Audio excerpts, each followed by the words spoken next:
لہذا ایرانیوں کے نزدیک مبغوض ترین شخص حضرت عمر ہے، اور حضرت عمر سے نفرت ان کی جبلت کے اندر ہے،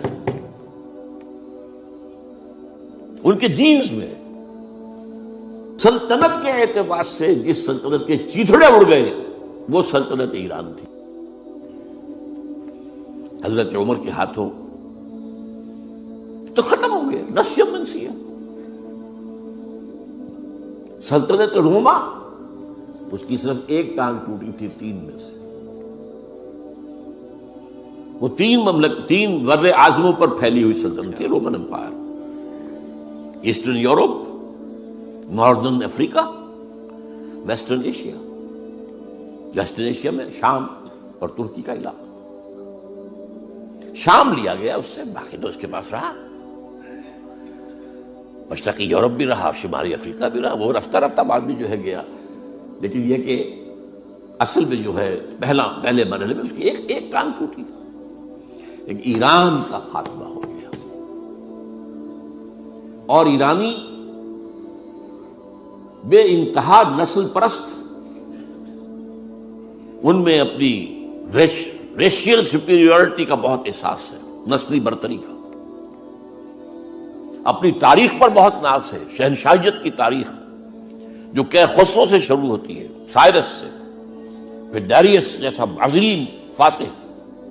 بڑی عظیم تاریخ ہے ایران کی، اس کو یوں نہ سمجھیں یہ معمولی شے نہیں ہے، ایران بہت عظیم تاریخ ہے، اور کئی سو برس تک تو سارا معاملہ جو ہے جسے آپ وہ سی100 کہتے ہیں، تو یہ دو سپر پاورز نہیں ہیں، ایران اور روم، ایران اور روم، ایران اور روم۔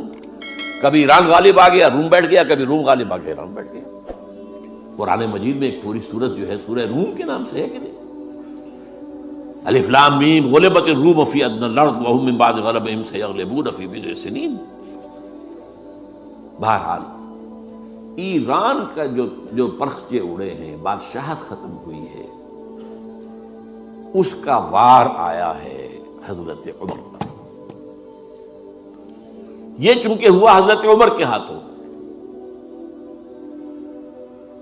لہذا ایرانیوں کے نزدیک مبغوض ترین شخص حضرت عمر ہے، اور حضرت عمر سے نفرت ان کی جبلت کے اندر ہے، ان کے جینز میں ہے۔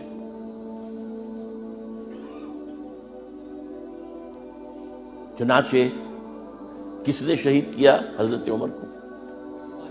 ابو لؤلؤ فیروز، ایک ایرانی غلام تھا حضرت مغیرہ کا رضی اللہ تعالی عنہ۔ اس نے آ کر حضرت عمر سے شکایت کی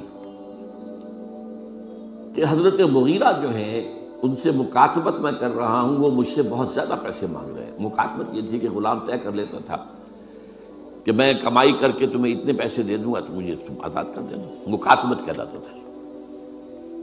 وہ اتنے پیسے مانگتے ہیں، بہت زیادہ زیادتی کر رہے ہیں۔ حضرت عمر نے پوچھا کہ تم کیا کیا کام جانتے ہو؟ اس نے گنوایا، میں یہ بھی جانتا ہوں، یہ بھی جانتا ہوں، یہ بھی جانتا ہوں، میں ترخان بھی ہوں، میں فلاں بھی ہوں، میں چکیے بھی بناتا ہوں، میں یہ بھی کرتا ہوں۔ فرمایا کہ پھر تم پر یہ زیادہ نہیں ہے، جو مغیرہ تمہارے اوپر جس قدر رقم ڈال رہے ہیں زیادہ نہیں ہے، اور دیکھنا مجھے ایک چکی بنانی جانتے ہو تو ایک چکی مجھے بھی بنا کے دینا۔ کہا آپ کو تو میں وہ چکی بنا کے دوں گا جو ساری دنیا یاد کرے گی، دھمکی دے گیا۔